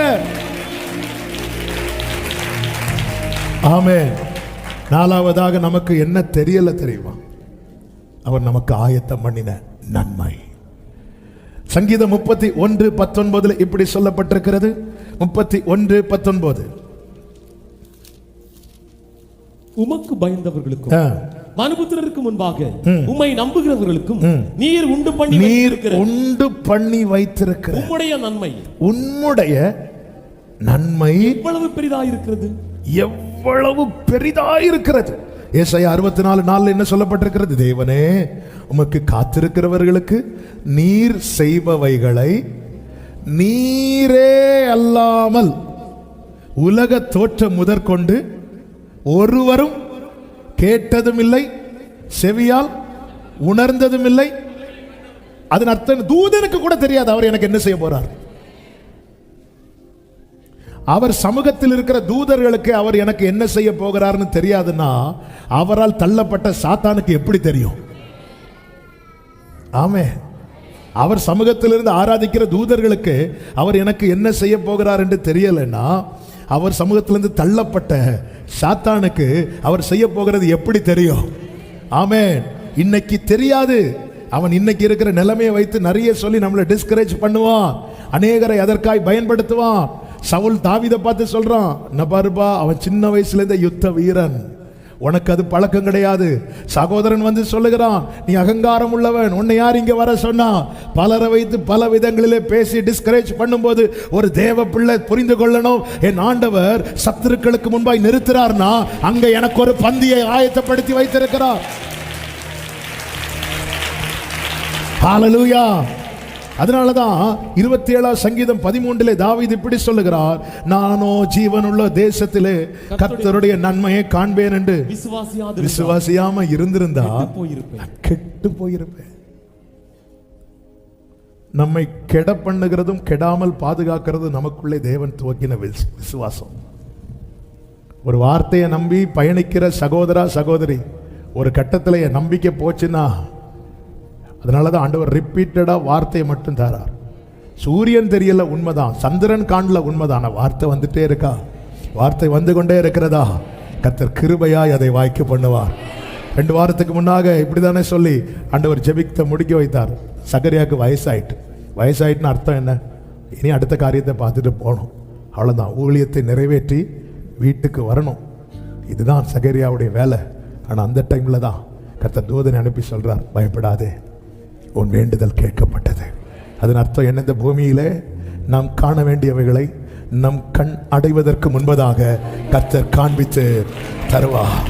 அவருடைய வார்த்தை போய் சொல்லாது. எனக்கு சில வார்த்தைகள் ஆண்டவரை பற்றி சொல்றதுல ரொம்ப பிடிக்கும். அதில் ஒரு வார்த்தை என்ன தெரியுமா? என் ஆண்டவருக்கு பொய் சொல்ல தெரியாது, என் ஆண்டவருக்கு தோற்க தெரியாது. ஆமென். என் ஆண்டவருக்கு எந்த ஒரு செயலையும் பாதியில முடிக்க தெரியாது. அவர் துவங்கினதை முடிக்கிறவர், அவர் தம்முடைய கிரியைகளை எல்லாம் நிறைவேற்றி முடிக்கிறவர். ஆமென், ஆமென், ஆமென், ஆமென். சிமியோன் என்கிற தேவ மனிதன் எருசலேமிலே இருந்தான். லூக்கா 2வது அதிகாரம் 25 முதல் சொல்லப்பட்டிருக்கிறது. அவன் மேல் ஹோலி ஸ்பிரிட், பரிசுத்தாவியானவர் இருந்தார். அவனுக்கு ஒரு தீர்க்க தரிசனம் கொடுக்கப்பட்டது. அதுதான் 26வது வசனம். கர்த்தருடைய கிறிஸ்துவை காணும் முன்னே மரணம் அடைய மாட்டாய் என்று பரிசுத்த ஆவியினாலே அவனுக்கு அறிவிக்கப்பட்டு இருந்தது. வார்த்தை கொடுக்கப்பட்டது. நான் நம்புறேன், ரொம்ப முதிர் வயதானவர். அவருக்கு பேட்ச் எல்லாம் அவுட்டு, எல்லாம் முடிஞ்சு. சிமியோன் மட்டும் வெயிட் பண்ணிட்டு இருக்காரு. ஏன்னா உள்ள வார்த்தை இருக்கு, உள்ள வார்த்தை இருக்கு. ஆமென். இந்த மன்னா இருக்குல்ல, மன்னாவுக்கு வேலிடிட்டி வந்து 24 hours. இஸ்ரவேல் ஜனங்கள் புசிக்கும்படி கொடுக்கப்பட்ட மன்னா. 24 மணி நேரம் தாண்டி 1 செகண்ட் ஆனாலும் இந்த மன்னா கெட்டு போயிடும். ஆனா உடன்படிக்கை பெட்டிக்குள்ள ஒரு பிடி மன்னா வைக்கப்பட்டது, அது கெடல. நம்ம வேலிடிட்டி எல்லாம் பல இடத்துல முடிஞ்சிருக்கும், ஆனா இன்னும் கெடாம அவருடைய பிரசனத்துக்குள்ள வச்சு காக்கிறார். ஏன்? உரைக்கப்பட்டது நிறைவேற வேண்டியிருக்கிறது. அடுத்த வசனத்தில் வாசிங்கள். அப்பொழுது யோசேப்பும் மரியாளும் இயேசுவை சுமந்து கொண்டு வருகிறார்கள். இவனுக்கு என்ன உரைக்கப்பட்டிருக்கிறது? இஸ்ரவேலின் ஆறுதல் வர காத்திருக்கிறான். கர்த்தருடைய கிறிஸ்துவை காணும் முன்னே நீ மரணம் அடைய மாட்டாய் என்று பரிசுத்த ஆவியினாலே அவனுக்கு அறிவிக்கப்பட்டு இருந்தது. அப்போ ஹோலி ஸ்பிரிட் 2 காரியத்தை செய்து கொண்டிருக்கிறார். 1, இவன் தீபத்தை அணையாம காக்கணும். 2, இவனுக்கு உரைக்கப்பட்டதை காண்பித்து கொடுக்கணும். நம்புறீங்களா? அவர் தான் காக்கிறார்னு? காக்கிறார் நம்புறீங்கன்னா காண்பித்து தருவார்னு நம்புங்க. ஆமே. என்னை காக்கிறவர், சொல்லுங்க, என்னை காக்கிறவர் எனக்கு அதை காண்பித்து தருவார், எனக்கானதை காண்பித்து தருவார். 27வது அதிகாரத்தில் அவன் ஆவியின் ஏவுதலினாலே தேவாலயத்தில் வந்திருந்தான். அப்பொழுது அவருடைய தாய் தகப்பன்மார், அதாவது இயேசு என்னும் பிள்ளைக்காக நியாயப்பிரமாண முறைமையின்படி செய்வதற்கு தாய் தகப்பன்மார் அவரை உள்ளே சுமந்து கொண்டு வருகையில், அடுத்த வார்த்தை, அவன் அவரை தன் கைகளில் ஏந்தி கொண்டு. இப்போ சிமியோன் கையில யார் இருக்கிறா? இயேசு இருக்கிறார். இந்த வார்த்தை அவன் காதுகளிலே கேட்ட வார்த்தை. காதுகளில் கேட்டதை கண்ணில் பார்க்கிறான், கையில் எடுக்கிறான். கைகளை உயர்த்துங்க. என்னை கேட்க பண்ணினதை என்னை காண பண்ணுவார், என் கைகளிலே தருவார். இப்படி உயர்த்தி சொல்லுங்க, என் கைகளிலே தருவார், என் கைகளிலே தருவார், என் கைகளிலே தருவார். இவ்வளவு நாள் கேட்ட வார்த்தையை விசுவாசித்து ஸ்தோத்திரம் பண்ணிட்டு இருக்கிறான். இந்த நாள் வேதத்தில் ஒரு வார்த்தை உண்டு, இது கர்த்தர் உண்டு பண்ணின நாள், இதிலே களி கூர்ந்து. அந்த டே நான் கேட்கும்படிக்கு எனக்கு ஒரு நாளை குறித்திருப்பாருண்டா, நான் காணும்படிக்கும் என் கைகளில் அதை எடுக்கும்படிக்கும். இவன் கைகளில் எடுத்து ஸ்தோத்தரித்து அடுத்த ஒரு வார்த்தையை சொல்லுவார் பாருங்க. 29வது வசனத்துல, ஆண்டவரே ஆண்டவரே வார்த்தையின்படி, உமது வார்த்தையின்படி உமது அடியேனை இப்பொழுது சமாதானத்தோடே போகவிடு. இது நம்ம டெய்லி பிரேயரா இருக்கணும். ஆண்டவரே, என் ஓட்டம் எப்படி முடியணும் தெரியுமா? அந்த வார்த்தையின்படி. வார்த்தையின்படி முடியும் போது என்ன ஆகும்? அதுல எது எது செய்வேன்னு சொன்னாரோ அதை எல்லாம் நம்ம கண்கள்ல காண வச்சு, நம்ம கையில எடுக்க வச்சு. ஆமென். ஆண்டவரே, யாரோ சொன்னதின்படியோ நான் நினைச்சதின்படியோ அப்படியும் ஓட்ட முடிஞ்சு நான் சமாதானமேத்தோட முடிக்க மாட்டேன்ப்பா. ஆனா ஆண்டவர் உமது வார்த்தையின்படி, உமது அடியேனை. இந்த 2 வார்த்தைகளை மனசுல, அவ்வளவுதான். உமது வார்த்தையின்படி, உமது அடியேனை, உமது வார்த்தையின்படி, உமது அடியேனை, உமது வார்த்தையின்படி. ஆண்டவர் நீங்க நடத்துங்க. அந்த பாதையில ஜீவன் உண்டு. அந்த பாதையில பயணிக்கிறவர்களுடைய கண்கள் ஏலிமையும் காணும், காணானையும் காணும். எப்படி இருக்குங்க சொல்லிட்டு அடுத்து சொல்றார், தேவரீர் சகல ஜனங்களுக்கும் முன்பாக ஆயத்தம் பண்ணின. எத்தனை பேர் நம்புறீங்க நிறைய ஆயத்தம் பண்ணிட்டு இருக்கிறார்? ஆண்டவர் அதை என் கண்கள் பார்க்கணும். என் கண்கள் பார்க்கறதுக்கு முன்னாடி வார்த்தைக்குள்ள பயணித்தா இதுதாங்க லைஃப். பார்த்துட்டு அதாவது சில காரியங்கள்லாம் ஆசையாக இருக்கும். அதில் ஒரு காரியம் தான், ஆண்டவரே நான் சொல்லணும்ப்பா அவங்ககிட்ட இப்படி. ஓகே ஆண்டவரே, ரைட், இப்போ எடுத்துக்கோங்க. அப்படி அப்படி சந்தோஷமாக சொல்லணும். பவுல் சொன்னார்ல, அவ்வளோதான். அந்த ஒரு நிறைவு நமக்கு வேணும். வேற வழி இல்லை, எடுத்துக்கோங்க. அப்படி இல்லை. எலியா சொன்னது மாதிரி இல்லை, சிமியோன் சொன்னது போல. எலியா அப்படி சொல்லுவார், நான் நல்ல வேலம் கிடையாது, போத ஆண்டவர் என்னை, அப்படி சொல்லக்கூடாது. அது வெறுத்து சொல்றது. இது நிறைவோடு, நிறைவோடு ஆண்டவரே இப்பொழுதும் உமது வார்த்தையின்படி உமது அடியேனை சமாதானத்தோடு. என்னங்க சிமியோன் இப்படி பேசுறீங்க? ஏன் தெரியுமா? அவர் ஆயத்தம் பண்ணினதை என் கண்கள் கண்டது.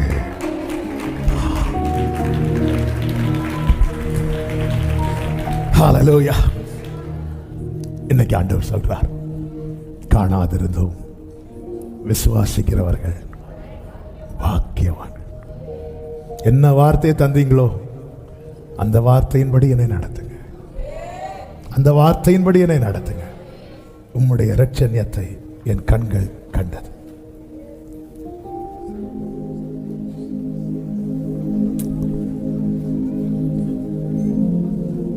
ஆமென். இப்ப தெரியுதா ஏன் கண்ணுக்கு நிறைய தெரியல? அவர் செய்வார். என்ன சொல்ற பாத்தீங்களா? நீ காணும் முன்னே மரணம் அடைய மாட்டான். வார்த்தை கொடுக்கப்பட்டவன் பூமியில். இப்போ தாவீதுக்கு 2 கட்டமாக வாக்குத்தத்தம் கொடுக்கப்பட்டது. ஒன்று அவனுடைய கண்கள் காண்கிறவைகள், இன்னொன்று அவனுடைய தலைமுறை. இப்ப தலைமுறை ஆலயம் கட்டதை தாவீது பார்க்கல, அதெல்லாம் தூரத்து காரியம். ஆனால் தாவீதுனுடைய கண்கள் காணும்படியான காரியங்கள் உரைக்கப்பட்டதை எல்லாம் தாவீது கண்டான். தேவனுடைய வாக்குத்தத்தங்கள் நமக்குள் ஆனது மாத்திரமல்ல, நம்முடைய தலைமுறைகளுக்கும் உள்ளது. அது எல்லாம் நம்ம பார்ப்போமான்னு தெரியாது. ஆனா நாம் காணும்படி நமக்குன்னு சொல்லியிருக்கிறார்ல. நம்ம இந்த வார்த்தையெல்லாம் படிக்கும் போது நம்ம எப்படி திரும்பி பார்க்கணும் தெரியுமா? கர்த்தர் காக்கிறதை பார்க்கணும். என்னை காத்தவர் என்னை காண வைப்பார். என்னை காண வைப்பதற்காக என்னை காக்கிறார். என்னை காக்கிறார். சொல்லுங்க, என்னை காண வைப்பதற்காக என்னை காக்கிறார். என்னை காண வைப்பதற்காக என்னை காக்கிறார். பரிசுத்தமுள்ள பிதாவே, பரலோக தகப்பனே, நன்றி நிறைந்த இருதயத்தோடு உம்மை துதிக்கிறோம், ஸ்தோத்திரிக்கிறோம். உங்க கிருபை மிகவும் பெரியது. நீர் உண்மை உள்ளவர், நீர் பரிசுத்த, நீர் வாக்கு மாறாதவர், எங்கள் முன்னாக நடக்கிறவரே, வார்த்தையை தந்து உறுதிப்படுத்துகிறவர், எங்களுக்காக சிலவற்றை செய்து கொண்டிருக்கிறவர். சிலவற்றை அல்ல, எல்லாவற்றையும் நீர் தான் செய்கிறேன். எங்களுக்கு உரைத்ததை நிறைவேற்று, எங்களை மகிழ பண்ணுகிறவர். அப்பா, சில காலடி தெரியலன்னு சொல்லி நாங்க புலம்பினது உண்டு. எந்த அடையாளமுமே எங்களுக்கு இல்லையேன்னு சொல்லி அழுதது உண்டு. ஆண்டவர் ஒண்ணுமே செய்ய மாட்டேங்கிறாரேன்னு சொல்லி ஏங்கினது உண்டு. எங்க நன்மையை இன்னும் என் கண்கள் பார்க்கலையேன்னு சொல்லி கதர்னது உண்டு. ஆனா நீங்க இன்னைக்கு சொல்லி இருக்கிறீங்க, காணாதிருந்து விசுவாசிக்கிறவன் பாக்கியவான். நாங்க நம்புறோம்பா, நீங்க எங்களுக்கு சொன்னது உங்களால நிறைவேறும், நிறைவேறும், நிறைவேறும். நாங்க நம்புறோம். இயேசுவே, உம்மை நம்பி இருக்கிறோம். ஆசீர்வதியும். இன்னைக்கு ஆரம்பத்திலேயே எல்லா கொந்தளிப்பையும் அமர்த்தின கிருபைகளுக்காக நன்றி ஆண்டவரே, நன்றி ஆண்டவரே. கர்த்தர் பெரிய காரியங்களை செய்வீராக. எல்லாரும் மேலும் உங்க பாதுகாவலும் உங்க கிருபையும் இருக்கட்டும் ஆண்டவரே. அப்பா, இந்த சிமியோன் அவனுடைய ஓட்டம் நிறைவாகும் போது சொன்னானே, இப்பொழுது உமது அடியேனே உமது வார்த்தையின்படியே ஆண்டவர். எல்லாரும் அப்படி நிறைவோடு தான் ஓட்டத்தை முடிக்கணும், நிறைவோடு தான் முடிக்கணும் ஆண்டவரே. கர்த்தர் கிருபை செய்வீராக. நீர் ஆட்கொள்ளும் நாமத்தை மகிமைப்படுத்தும். ஒவ்வொருவரையும் சமாதானத்தோடு அனுப்பி சாட்சியாய் கொண்டு வாரோம். எல்லா மகிமை, கனம், துதி, ஸ்தோத்திரம் ஒருவருக்கே செலுத்துகிறோம். இரட்சகர் இயேசுவின் நாமத்தில் பிதாவே, ஆமென். சேர்ந்து சொல்லுவோம், என் ஆத்துமாவே கர்த்தரை ஸ்தோத்திரம், முழுவதுமே அவருடைய பரிசுநாமத்தை ஸ்தோத்திரம். என் ஆத்துமாவே கர்த்தரை ஸ்தோத்திரம், கர்த்தர் செய்த சகல உபகாரங்களை மறவாது. ஆமென். நம்முடைய கர்த்தராகிய இயேசு கிறிஸ்துவின் கிருபையும் பிதாவாகிய தேவனுடைய அன்பும் பரிசுத்த ஆவியானவருடைய ஐக்கியமும் சிநேகமும் பாதுகாவலும் நம் அனைவரோடும் எல்லா பரிசுத்தவான்களோடு கூட கர்த்தருடைய வருகை மட்டும் தங்கி இருப்பதாக. ஆமென். ஹல்லேலூயா. God bless you. சமாதானத்தோடு போய் வாருங்கள். கர்த்தர் உங்களை